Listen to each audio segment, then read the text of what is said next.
کا یہ مناظرہ جو ہو رہا ہے وہ میرے اور زبیر شاہ صاحب کے درمیان ہو رہا ہے، اور مسئلہ جو مقرر ہوا ہے وہ یہ ہے کہ آذان قبر کے اوپر جو جس علاقے کا یہ جھگڑا ہے اس میں ایک آدمی نے دی، اور وہاں سے یہ مسئلہ اٹھا کہ آیا یہ اذان صحیح ہوئی ہے یا صحیح نہیں ہوئی ہے، اس پر ثواب ہے یا ثواب نہیں ہے۔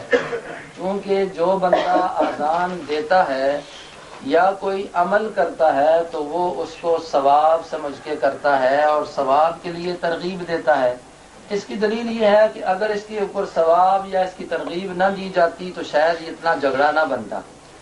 چاہیے تو یہ تھا کہ مولانا زبیر صاحب میرے مد مقابل ایک حوالہ پیش کر دیتے کہ بات ہی ختم ہو جاتی، قرآن کی آیت پڑھ دیتے کہ آذان قبر کے اوپر دینا یہ مباح ہے۔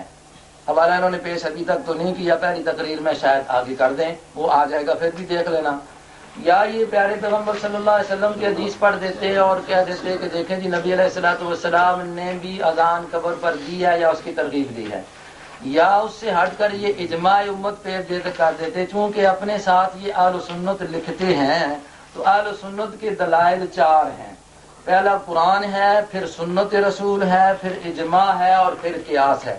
انہوں نے قرآن سے بھی آیت نہیں پڑھی جس پر یہ ہو کہ قبر پر آذان دینا مباح ہے، یہ ان کو بتانا چاہیے تھا۔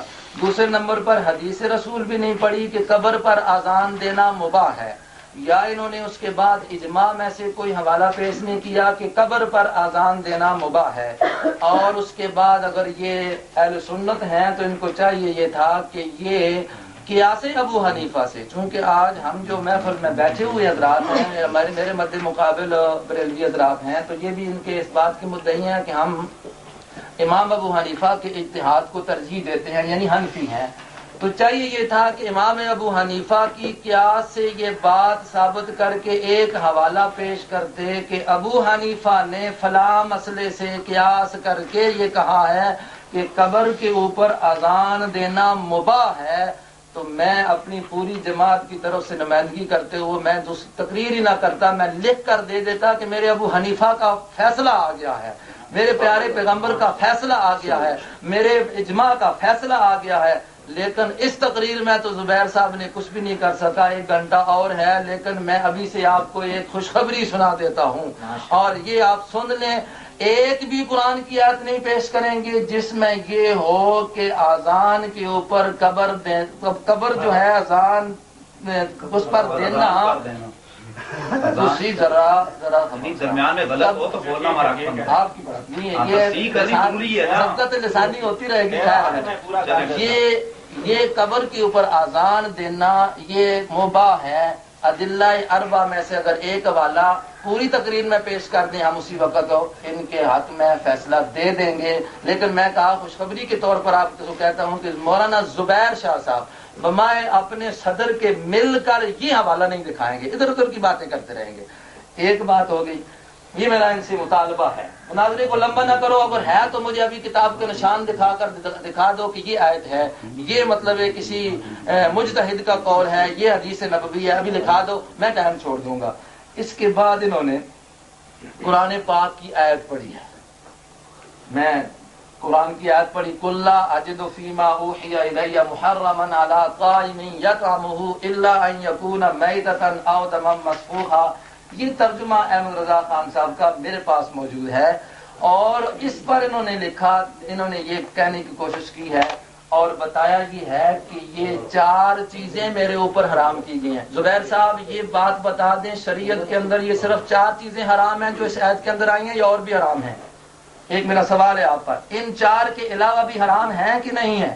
میرا سوال ہے، یہ نوٹ کر لیں آپ، ان 4 کے علاوہ شریعت پر حرام ہے؟ آپ کا سوال نوٹ کر لیا، خاموش جاری رکھیں، بیٹا میں بولیں، ان 4 کے علاوہ بھی حرام ہے کہ نہیں ہے؟ اگر نہیں ہے تو پھر تو آپ کہیں ہیں، تو پھر جیسے ان کی حرمت ثابت ہوگی ایسے ہی تمام بدعات کی حرمت ثابت ہوگی، ایسے ہی تمام ممنوعات کی حرمت ثابت ہوگی۔ اور حرام کا لفظ جو آپ اس پر بڑے فخر سے بیٹھے ہوئے ہیں، جنہوں نے لکھا ہے ان سے پوچھ لیں اور ہم آپ کو بتائیں گے۔ حرام ممنوع کو کہتے ہیں، حرام ہر اس امر کو کہتے ہیں کہ جس میں آپ کے ٹائم میں بولا ہوں ٹھیک ہے بولے حرام اس کام کو کہتے ہیں وبا کی تعریف کرنے کے لیے بولے ہیں، وبا کی تعریف کے لیے یہ بولے حرام کی تعریف مجھے چاہیے، ٹائم خارج کرو تسی بولنے جی تسی بولے ہماری تعریف واسطے تسی میرے بولے ٹائم پہ تو جی میرا ٹائم کو کیا دے تو گل کریں چلے ایک یہ مناظرت کا درمیان تقریر بولنا اس کی شکست ہوا کرتی ہے یہ کون سا قانون ہے کہ ٹائم مقرر کر نہیں سنے جی مناظر صدر جناب کا یہ کہنا وبا کی تعریف ان پہ لازم نہیں، حرام کی تعریف لازم ہے ان پر لازم نہیں، تو وہ حرام کی تعریف کریں، آپ کریں حرام کی تعریف میں نے سوال یہ کیا کہ آپ نے قرآن کی آیت پڑھی ہے لا اجد فیما اوحی الی محرما، اس میں 4 چیزیں آپ نے پڑھی ہیں، حرام ہے، میتہ حرام ہے، دم مسفوح حرام ہے، ما احل به نظر لغیر اللہ حرام ہے، اور اس میں آپ نے یہ کہا یہ 4 چیزیں حرام ہیں۔ میں نے سوال کیا حضرت زبیر شاہ سے، حضرت کیا ان 4 کے علاوہ بھی کوئی حرام ہے کہ نہیں ہے؟ اگر آپ کہیں نہیں ہے تو پھر میں آپ کو بتاؤں گا کتنی چیزیں حرام ہیں۔ ہم نے کہا کہ یہ چیزیں آپ پر لازم ہے اس آیت کے مصداق سے۔ دوسرا آپ نے کہا کہ تحلیل و تحریم خدا کے حکم سے ہوتی ہے۔ آپ کی تقریر کی میں بات کر رہا ہوں، میں سائل ہوں، اور میں تو آپ کی بات کو مطلب یہ ہے کہ دیکھنا چاہتا ہوں کہ آپ کے پاس کہاں دلائل ہیں۔ آپ مجھ سے دلیل مانگتے ہیں، مدعی آپ ہیں، پہلے مدعی اور مدعا رہے، سائل اور مسئول کی جو ہے وہ پہلے آپ تاریخ تو پڑھ لیں۔ تو بات یہ ہوگی، آپ نے کہا تحلیل و تحریر کس کے حکم سے ہوتی ہے؟ خدا کے حکم سے۔ آپ ساتھ یہ ملا لیں کہ رسول کے حکم سے بھی ہوتی ہے، رسول کو اللہ بتاتے ہیں، تو میرا خیال ہے اس پر آپ کا اتفاق ہوگا۔ اس لیے نبی پاک صلی اللہ علیہ وسلم بھی جو بات کہتے ہیں فَأَوْحَىٰ إِلَىٰ عَبْدِهِ مَا أَوْحَىٰ، جس کو وہ حرام قرار دیں گے اللہ کے حکم سے ہوگی۔ میرے پاک پیغمبر علیہ السلام نے اس امر کو بھی بدعت قرار دیا ہے، اس لیے کہ میرے نبی سے یہ آپ ثابت نہیں کر سکتے، ادلہ اربع سے ثابت نہیں کر سکتے، اور پیارے پیغمبر کا یہ ارشاد ہے کہ من احدث فی امرنا ھذا ما لیس منہ فہو رد، یہ مردود ہے۔ اور مردود کیا ہوتا ہے؟ وہ مردود کیا ہوتا ہے؟ حرام ہوگا نا، یہ پیغمبر کی بات کر رہا ہوں۔ اگلی بات آپ نے یہ کی ہے، تحلیل آپ کی آ گئی، حرمت بھی آ گئی، پھر آپ نے بخاری کا حوالہ دیا ہے، نکالیں گے بخاری صفحہ 269 پر انہوں نے کہا ہے، اور اس سے پہلے انہوں نے ایک بات کہی ہے۔ اب مسئلہ تو حل ہو گیا، ایک بات میری طرف توجہ کریں، کتنا ٹائم باقی ہے؟ انہوں نے کہا ہے یہ اذان برقبر بدعت مباحہ ہے، جی یہ لفظ ان کو آگے ہیں، یہ بدعت ہے۔ دیکھیں آج الحمدللہ اس کو سنت نہیں کہہ سکے، آج اس کو مستحب نہیں کہہ سکے، کہا کیا؟ بدعت مباحہ، اور بدعت ہی کہا ہے، ہم بھی یہ کہتے ہیں یہ بدعت ہے، یہ بدعت ہے، یہ سنت نہیں ہے، اور بدعت کا پرچار کرتے ہو۔ میرے پاک پیغمبر نے فرمایا کل قیامت کے دن ایک بدعتی طبقہ آئے گا جو پیغمبر کے ہاتھوں سے حوض کوثر کے پانی سے محروم رہے گا۔ یہ بدعت پھیلاتے ہو تم، ہم تو یہی کہتے ہیں بدعت نہ پھیلاؤ، سنت پھیلاؤ۔ سنت کیا ہے؟ استغفروا لاخیکم فانہ یسأل الآن، پیارا پیغمبر فرماتا ہے استغفار کرو یہاں پر، تم نے کہا کہ ہم بدعت پھیلائیں گے، پیغمبر کی بات مانو۔ پھر اگلی بات آپ نے بخاری کا حوالہ جو پڑھا ہے، یہ دیکھ رہے ہیں جی، اب انہوں نے بخاری کا حوالہ پڑھا ہے صفحہ 269 سے، تو اس میں صاف کیا لکھا ہوا ہے؟ وَيُطْلَقُ فِي الشَّرْعِ فِي مُقَابَلَةِ السُّنَّةِ، وہ بدعت اس کو کہتے ہیں جو سنت کے مقابلے میں آئے، اور تسلیم کیا ہے کہ یہ بدعت ہے۔